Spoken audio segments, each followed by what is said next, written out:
1500 años antes de Cristo, desde lo que hoy es el altiplano boliviano hasta regiones de Perú y Chile, el esplendor del imperio Tihuanacota se extendía fértil a orillas del lago Titicaca.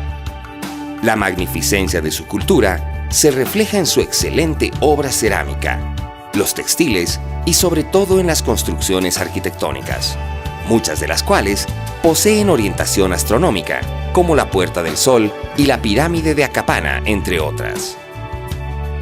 El dinero no existía, pero ya se había forjado un sentido de desarrollo común, con base en el aporte comunitario para el bien del imperio.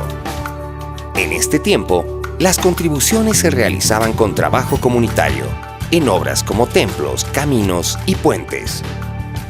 Los tributos no son cosa nueva. La economía se basaba en la ganadería y la agricultura. Desde entonces, el tributo fue el mecanismo con el cual progresó Tiwanaku. Se pagaba con trabajo, tierras, frutos o especies, y servía para sostener al imperio y financiar las grandes obras que éste planificó. Cientos de años después, cuenta la leyenda que el brillo del oro emergió poderoso a orillas del Titicaca, cuando el dios Sol encargó a Mama Oglio y Manco Cápac construir un imperio.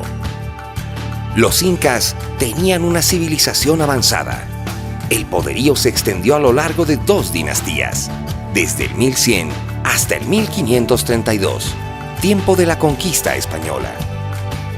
La organización política se basaba en la conformación del denominado Tahuantinsuyo, que comprendía la parte colla y costeña de Bolivia, Perú, Ecuador, norte de Argentina y parte de Chile. La estructura económica se caracterizaba por la combinación de 2 principios básicos: reciprocidad y redistribución. No se conocía la moneda, sin embargo, los bienes circulaban por medio del trueque y del tributo. Aquí tienes, Patujucocha. Gracias, Yahuarcantuta. Ese maíz se ve delicioso. Ah, toma un poco de quinoa. La acabo de cosechar. El tributo estaba basado en la reciprocidad. Se daba directamente mediante la mita y de manera indirecta mediante la minga. La mita era el trabajo obligatorio no remunerado que los hombres de la comunidad de 18 a 50 años, Hatun Runas, realizaban para la construcción de las grandes obras del imperio.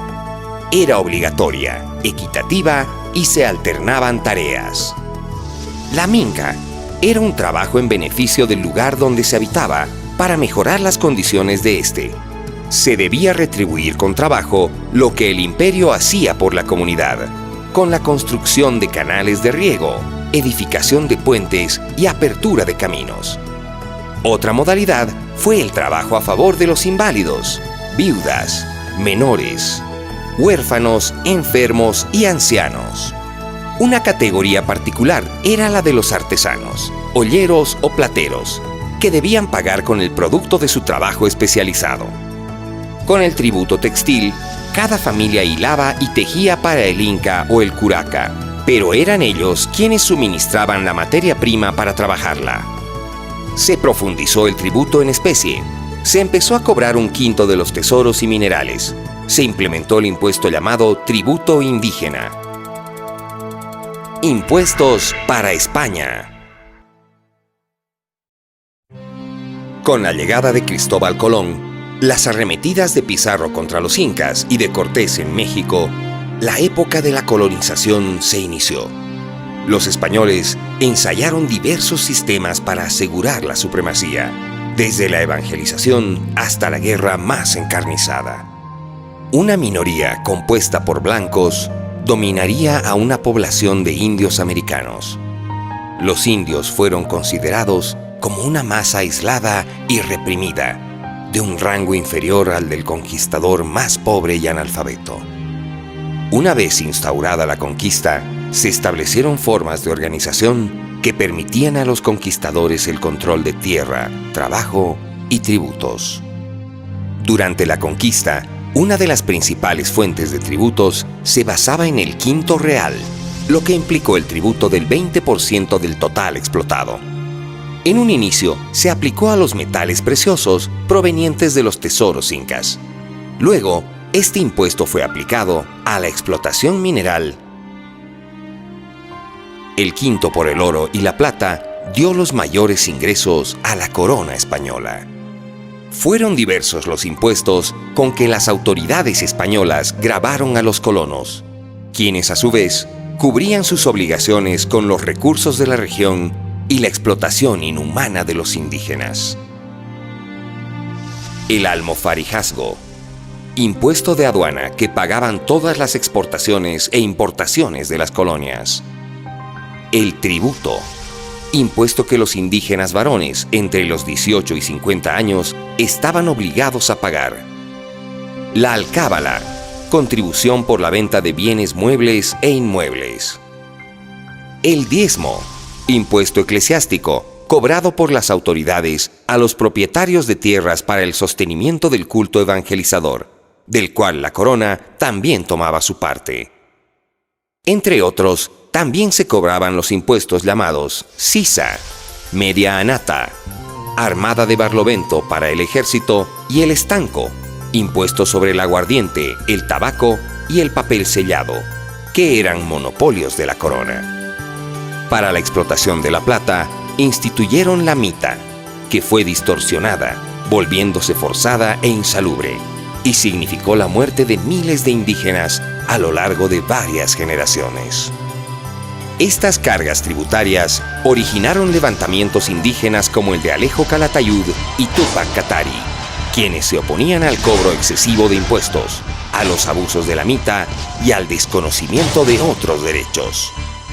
La Junta Tuitiva, organizada por la Revolución del 16 de julio de 1809, planteaba también la suspensión de las alcábalas y el envío de dinero por concepto de tributos al Virreinato de la Plata. Así, se dio curso a una nueva era de la historia en Bolivia, y con ella, de los impuestos. Bolivia tiene una historia que se ha forjado entre luchas y guerras por la independencia y el resguardo de su territorio, mismo que fue cercenado desde su fundación. En medio de este proceso, también se implementó el universo tributario, mecanismo que aportó al desarrollo económico del Estado hasta el presente. En el siglo XIX se produjo la lucha por la independencia al mando del libertador Bolívar. Después de 16 años de lucha, en 1825, Bolivia nace a la vida republicana con un territorio arrasado por la guerra y sumida en una depresión económica causada por el saqueo, el abandono de las tierras y de las minas. El nombre Bolivia es una derivación del apellido paterno del libertador Simón Bolívar. Decisiones como esta se adoptan con la promulgación de la primera Constitución, tiempo en que también se organizan los primeros tributos de la República. Primeros impuestos. Se eliminan los trabajos gratuitos y el pago de tributos con mano de obra, implementando impuestos a las personas, propiedades, ciencias, artes e industrias. La población se mostró contraria a esta nueva manera de contribuir y dicha propuesta no se concretó. Por ello, se restableció el tributo indígena que consistía en un pago anual por varón entre los 18 y 60 años, y la alcábala, contribución por la venta de bienes muebles e inmuebles. Además, se crearon impuestos a los extractores de coca, a las rentas y la venta de inmuebles. En 1872 se promulga la Ley de Administración Financiera, la cual estructuró la descentralización de las rentas, dividiendo los fondos de la República en nacionales y municipales. Los nacionales eran derechos sobre la exportación de minerales. Muchos recursos también provenían del cobro de impuestos sobre la venta de guano, bórax, materias inorgánicas del litoral y venta de tierras del Estado. Los recursos municipales provenían de un impuesto sobre la inscripción a estudiantes en el sector educativo primario. En 1873 se establece que toda sociedad anónima pagaría al Estado un porcentaje de sus utilidades. Ese impuesto se mantiene hasta el día de hoy con el nombre de Impuesto a las Utilidades de las Empresas. Se eliminan los pagos en trabajo. Nace el impuesto a la goma y el petróleo. Se diversifican los tributos mineros. Impuestos a los recursos naturales. Desde la fundación de la República, el interés de países fronterizos hacia el nuestro ha sido evidente. Se llegó a acuerdos que permitieron la explotación de nuestros recursos naturales. Es el caso del salitre por parte de Chile y la goma por parte de Brasil. Bolivia, haciendo uso de su derecho a utilizar sus propios recursos, implementó el cobro de tributos justos por la explotación del salitre y la goma. Estas medidas fueron la excusa para que Chile y Brasil nos declararan guerras que lamentablemente concluyeron con la pérdida de gran parte de nuestro territorio. El litoral ante Chile y el Acre con Brasil. En 1878 se creó el impuesto de 10 centavos por quintal de salitre. Chile argumentó que el Tratado de 1874 prohibía establecer nuevos impuestos a las exportaciones o capital chileno. Bolivia replicó que no se trataban de capitales chilenos, sino ingleses. En febrero de 1878, el gobierno boliviano ordenó el cobro del impuesto y en diciembre se ejecutó. El prefecto del departamento del litoral boliviano, al no poder concretar el cobro, tuvo que embargar e inventariar los bienes de la Compañía de Salitres y Ferrocarril de Antofagasta, a fin de hacer efectivo el cobro adeudado. Este hecho fue utilizado como pretexto por la Cancillería chilena para dar inicio a la Guerra del Pacífico. Para proporcionar ingresos a las arcas del país, activar la economía, generar más caminos y armar un ejército poderoso, en 1883 se creó el impuesto a la goma y en 1886 el impuesto a la plata. A principios de 1899 se fundó el Puerto Alonso sobre el río Acre, estableciendo un puesto de cobranza para recaudar el impuesto por la explotación de goma boliviana. En un mes y medio, este puesto recaudó una millonaria suma de dinero. Esa fue la excusa utilizada por Brasil para iniciar el conflicto bélico por el que perdimos el Acre.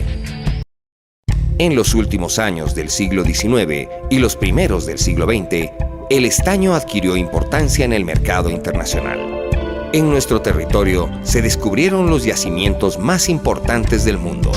Llegamos a ser el segundo país productor a nivel mundial. Durante el auge del estaño, también se descubre el primer pozo petrolero. Ambas actividades se convirtieron en los pilares de la economía boliviana. Se creó el impuesto al petróleo y se perfeccionó la patente de minas. En 1919, por decreto supremo, se funda la Dirección de la Renta de Alcoholes e Impuestos Internos, que se encargaba de la recaudación de patentes mineras e hidrocarburíferas y de los impuestos sobre las utilidades de tierras baldías, levantamiento de planos mineros, matrícula universitaria y espectáculos públicos, es decir, de los tributos de carácter nacional y departamental. Se contratan misiones extranjeras que sugieren cambios tributarios. Se crea el Banco Central, la Aduana, la Contraloría y YPFB. Primeras instituciones. Hasta 1926, el país estaba sumido en el déficit fiscal, la iliquidez y la deuda externa. Hernando Siles asume la presidencia del país. Decide contratar a la misión Kemmerer para modernizar los sistemas monetarios, financieros y fiscales, pero sobre todo para calificar y permitir la adquisición de nuevos préstamos externos, financiar proyectos de obras públicas y cubrir el déficit fiscal recurrente. Fruto de la misión, se reforman los tributos y se crean 3 instituciones fundamentales para el desarrollo y administración de la economía nacional: la Aduana Nacional, la Contraloría General de la República y el Banco Central de Bolivia. El 3 de mayo de 1928 se aprueban los proyectos por la misión Kemmerer relativos al impuesto a cierta clase de rentas y la tributación a la propiedad inmueble.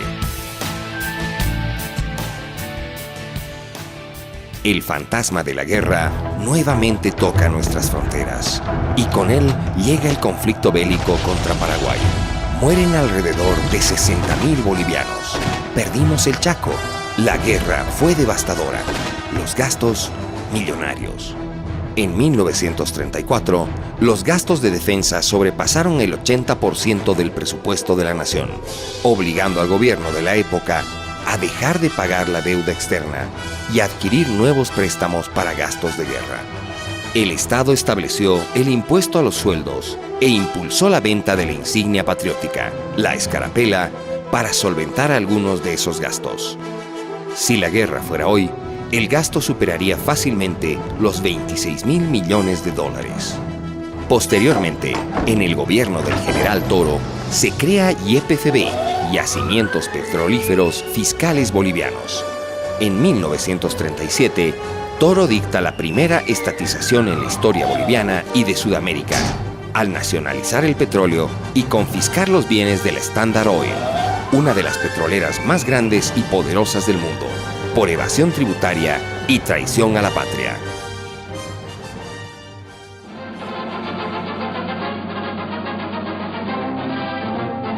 En 1942, bajo el gobierno de Enrique Peñaranda, se contrató a la Misión Bohan, la cual planteó la diversificación productiva, apoyándose en el desarrollo intensivo del agro, señalando a Santa Cruz como departamento con mayor potencialidad de crecimiento económico.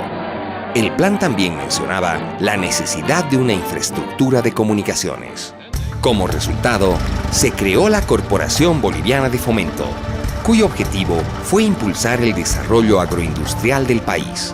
Se construyó los ingenios azucareros de Guavirá y otros. Se creó el Banco Agrícola para el desarrollo del sector y en 1943 se inició la construcción de la carretera Cochabamba a Santa Cruz. En esa década, Bolivia se unió a los aliados contra Alemania durante la Segunda Guerra Mundial, por lo que entregó gran cantidad de estaño a 48 centavos de dólar la libra fina, siendo el precio en el mercado mundial de 60 centavos. Este hecho generó grandes pérdidas económicas para el país, además de una escasa recaudación de impuestos por este aporte a los aliados. Se crean los libros de compra y venta y las facturas. Se modifican y consolidan los impuestos a las ventas, a las utilidades y a las propiedades. Se sancionaron las primeras multas e infracciones al incumplimiento de obligaciones tributarias. Se aprobó el impuesto adicional sobre alcoholes y aguardientes, impuesto a las rentas, impuesto sobre materias primas, entre otros. El Decreto Supremo 2409 de 1951 creó la Dirección General de la Renta, que estaría a cargo de la recaudación y fiscalización de toda renta e impuesto a nivel nacional. Servicio de Impuestos Nacionales. Con el pago de tus impuestos, seguimos creciendo para vivir bien. Los años 50 fueron el inicio de una serie de cambios estructurales en el país. La Revolución de 1952 marcó la pauta y a partir de ella, la lucha por el poder dejó sus bemoles hasta finales del siglo. La Revolución Nacional de 1952 dio paso a grandes procesos de transformación, como la nacionalización de las minas, la reforma agraria, el voto universal y la reforma educativa. Al satisfacer estas demandas, se produjo un déficit fiscal, dada la existencia de un reducido universo tributario y donde además persistía un problema de evasión permanente. Se promulgó el primer Código Tributario. Se creó el Registro Único de Contribuyentes, RUC, y surgieron nuevos impuestos. En 1957, a través del Decreto 5000, se implantó la obligación de emitir facturas por todo tipo de ventas. Se dejó sin efecto cerca de 50 impuestos, entre ellos el de timbres de transacción sobre facturas, impuestos sobre ventas, impuestos sobre artículos de tocador e impuestos sobre carburantes, entre otros. Durante el gobierno del general Alfredo Obando, se derogó el Código de Petróleo Davenport. Y en 1969, cuando Marcelo Quiroga Santa Cruz era ministro de Minas y Petróleo, se nacionalizaron los bienes de la Gulf Oil Company, permitiendo la recuperación para el país de 90% de las reservas de gas que de manera ilegal administraba la transnacional. Resultado de esta nacionalización es el ingreso de Bolivia al mercado internacional del gas, exportando el energético a Argentina y facturando más de 4.500 millones de dólares en 20 años, dinero que sostuvo en ese periodo a la economía nacional. En mayo de 1970, mediante decreto supremo, se reestructura la Dirección General de la Renta Interna y de sus dependencias, bajo el denominativo de Servicio Nacional de la Renta Interna, cuya función principal fue aplicar, recaudar, fiscalizar los tributos internos y desarrollar una conciencia tributaria en el país. También se realizaron las gestiones para la promulgación del primer Código Tributario y por primera vez se llevó a cabo en la ciudad de La Paz un curso sobre tributación. Entre 1970 y 1975, los ingresos en la economía boliviana estaban conformados en un 44% por la explotación de gas y minerales. Esa bonanza permitió que el gobierno de facto de Hugo Banzer no se ocupe de fortalecer la base interna de recaudación. Incluso en el tema impositivo interno, el Estado implementó una lotería de facturas que ocasionaba más problemas que soluciones. En 1975, el gobierno contrató a la misión encabezada por Richard Musgrave. Se realizó un estudio de reforma fiscal de gran amplitud, el cual consistía en fortalecer la base interna de recaudación a través de la ampliación de los impuestos internos, sugiriendo la creación del impuesto al valor agregado, IVA, impuesto a los profesionales, al consumo específico, a la herencia, a los asalariados y a la propiedad, entre otros. En esta década se da énfasis a la explotación petrolera y agrícola, generando un gran desarrollo en el oriente del país. Los recursos destinados para llevar adelante este desarrollo provinieron directamente de los tributos mineros y de préstamos del exterior. Tras una serie de gobiernos militares, en 1982 volvió la democracia con el gobierno de la UDP. La situación económica era delicada. Por la hiperinflación, el dinero tenía valor mínimo. Las recaudaciones de impuestos eran casi nulas. Bolivia suspendió los pagos por la deuda externa. No se podía negociar con organismos internacionales de financiamiento. Se aplicó la desdolarización de la economía, afectando a los pequeños ahorristas, y el Banco Central no tenía reservas. Se disparó la demanda salarial que resultó en la emisión monetaria, provocando la hiperinflación más grande en la historia boliviana y una de las mayores a nivel mundial. La recaudación tributaria llegó a su nivel más bajo. Pese a que existía una gran cantidad de impuestos, los pagos por ese concepto se hacían con gran cantidad de billetes que no tenían ningún valor. En 1985, la presión tributaria cayó hasta ubicarse en un 2,8% del Producto Interno Bruto, PIB.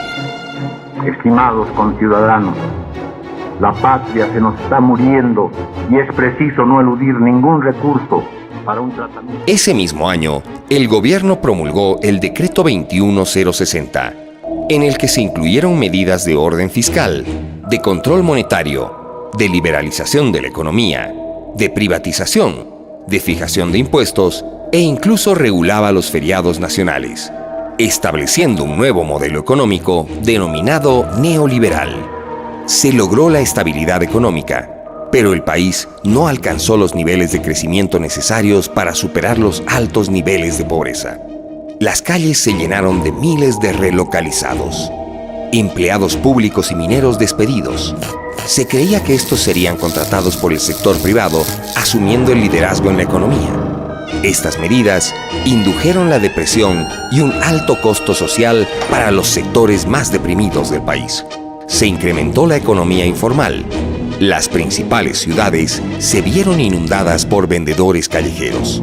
El contrabando creció de manera desproporcionada hasta finales de los 80, tiempo en que se dieron las principales reformas tributarias. El proceso de capitalización de las empresas estatales generó pérdidas irrecuperables para el país. En el año 2005, Bolivia eligió un nuevo rumbo hacia un proceso de cambio que busca el vivir bien de las bolivianas y los bolivianos. En 1994, el gobierno aprobó la Ley de Capitalización y otras complementarias, como la de hidrocarburos, telecomunicaciones y electricidad, y entre 1995 y 1996 se capitalizaron con recursos transnacionales las 5 empresas estatales más grandes del país, yacimientos petrolíferos fiscales bolivianos: la Empresa Nacional de Telecomunicaciones, la Empresa Nacional de Ferrocarriles, Lloyd Aéreo Boliviano y la Empresa Nacional de Electricidad. Los ingresos del Tesoro Nacional se redujeron por los cambios en la tributación y las subvenciones, formando un hueco financiero que iba a ser agrandado por la reforma de pensiones, fruto de la nacionalización. En el año 96, la Dirección General de Impuestos Internos incorpora el sistema de consulta telefónica gratuita, vigente hasta la fecha. En 1997, Impuestos Internos ingresa a la era del Internet, brindando información de carácter tributario. Para cubrir el déficit fiscal, en 1997 se promulgó un gasolinazo para cubrir el hueco de 300 millones de bolivianos que tenía el Tesoro. Se eliminaron todos los impuestos anteriores y se crearon solo 6 impuestos, entre ellos el IVA. En el año 2000, se generaron nuevas reformas impuestas por el Fondo Monetario Internacional y el Banco Mundial.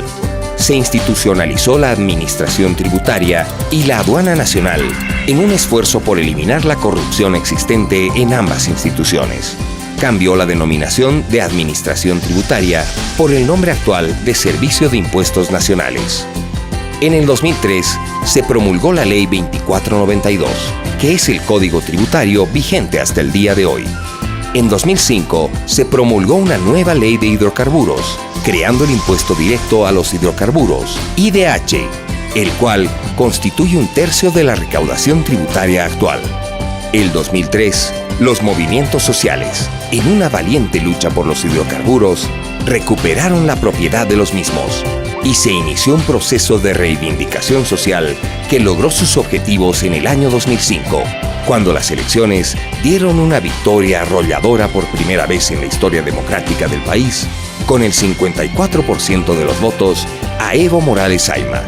Morales se convirtió en el primer indígena en ocupar la presidencia de Bolivia, siendo posicionado en enero de 2006. Se creó el Plan Nacional de Desarrollo, que dio paso al proceso de cambio a través de una redistribución justa. Se implementó el IDH y el ITF. Se modernizó la administración tributaria con tecnología de punta. Y el año 2012 se rompieron récords en la recaudación tributaria. El gobierno de Evo Morales destina importantes asignaciones presupuestarias a las universidades estatales, a las autonomías departamentales y municipales. Estos recursos provienen de la elevación en las recaudaciones tributarias y la aplicación del impuesto directo a los hidrocarburos, IDH, instaurado con la nacionalización de YPFB en el año 2006. Bajo el esquema de descentralización fiscal y el nuevo régimen autonómico vigente, a partir de la Constitución Política del Estado, transfiere recursos sustanciales a las gobernaciones departamentales y municipales.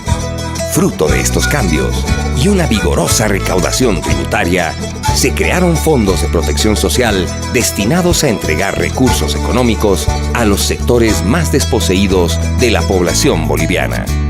En 2012, el Servicio Nacional de Impuestos logró la recaudación más alta de la historia tributaria de Bolivia, más de 37.000 millones de bolivianos, el triple de lo recaudado en el 2005 y un 24% más de lo obtenido el 2011.